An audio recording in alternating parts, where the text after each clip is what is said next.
আসসালামু আলাইকুম সুপ্রিয় ভিউয়ার্স। পবিত্র রমজান মাস শেষ হতে চলল।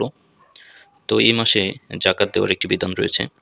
তো চলুন দেখে নেই জাকাত কাদের উপরে ফরজ এবং কাদেরকে জাকাত দেওয়া যাবে। তো সর্বপ্রথম আমাদের জানতে হবে জাকাত বর্ষ বলতে কী বোঝায়। জাকাত বর্ষ হচ্ছে একজন মুসলিম যে সময়ের হিসাব করে জাকাত আদায় করে থাকে।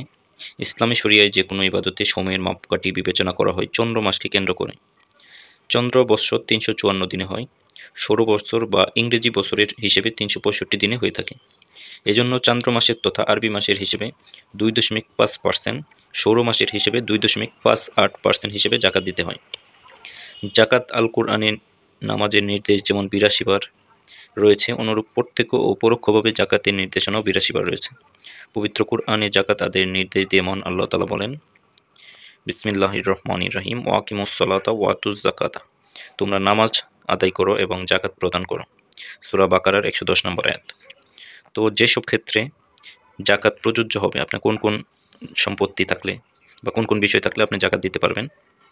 তো সোনার উপরে জাকাত দেওয়া যাবে, ব্যাংকে সঞ্চয়কৃত টাকা, bank balance, fixed deposit, bond, share, হজ, ঘরবাড়ি ও বিয়ের জন্য জমানো অর্থ, ব্যবসার নিয়তে ক্রয়কৃত জিনিস, দোকানপাটের বাণিজ্যিক পণ্য, দোকানের বিক্রি করার জন্য রাখা পণ্য, ব্যবসায়িক ভূমি বা প্লট, বসবাস বা এমনিতে ক্রয়কৃত প্লট, বার্ষিক বাড়ি ভাড়া যদি সার্বিক খরচের অতিরিক্ত হয়ে জাকাতের নেশাব পরিমাণ হয়।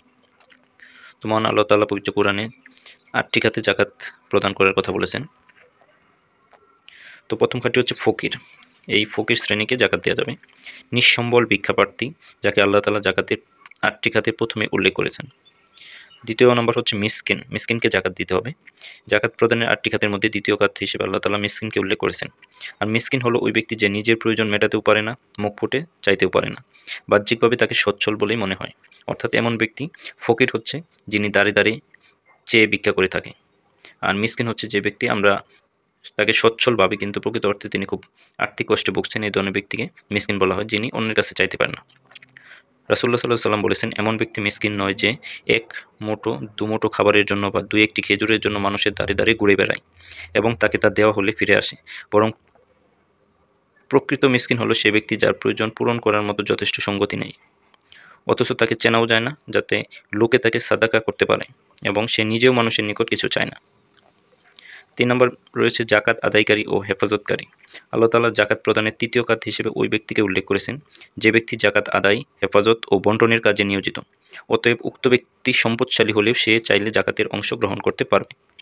4 নম্বর রয়েছে ইসলামের প্রতি আকৃষ্ট করার জন্য কোনো অমুসলিমকে জাকাত প্রদান করা। ইসলামের প্রতি আকৃষ্ট করার লক্ষ্যে অথবা কোনো অনিষ্ট বা কাফেরের ক্ষতি থেকে রক্ষা পাওয়ার লক্ষ্যে কোনো অমুসলিমকে জাকাতের অর্থ প্রদান করা যায়। 5 নম্বর হচ্ছে দাস মুক্তির জন্য। যারা লিখিত কোনো চুক্তির বিনিময়ে দাসে পরিণত হয়েছে, তাদেরকে মালিকের নিকট থেকে ক্রয়ের মাধ্যমে মুক্ত করার লক্ষ্যে জাকাতের অর্থ প্রদান করা যায়। অনুরূপভাবে বর্তমানে কোনো মুসলিম ব্যক্তি অমুসলিমদের হাতে বন্দী হলে সে ব্যক্তিও এই খাতের অন্তর্ভুক্ত হবে। 6 নম্বর হচ্ছে ঋণগ্রস্ত ব্যক্তি। ঋণগ্রস্ত ব্যক্তিকে তার ঋণ থেকে মুক্তি করার লক্ষ্যে জাকাত প্রদান করা যাবে। 7 নম্বর হচ্ছে আল্লাহর রাস্তায় আল্লাহর দিনকে সমুন্নত করার লক্ষ্যে যে কোনো ধরনের প্রচেষ্টা ফি সাবিলিল্লাহ বা আল্লাহর রাস্তার অন্তর্ভুক্ত। জিহাদ, দ্বীনি ইলম অর্জনের যাবতীয় পথ এবং দিন প্রচারের যাবতীয় মাধ্যম এ খাতের অন্তর্ভুক্ত। হাদিসে এসেছে, রাসূলুল্লাহ সাল্লাল্লাহু আলাইহি ওয়াসাল্লাম বলেছেন, সম্পদশালী ব্যক্তির জন্য জাকাত গ্রহণ করা হালাল নয়, তবে 5 ধরনের সম্পদশালী ব্যক্তি যাদের জন্য জাকাত জায়েজ রয়েছে।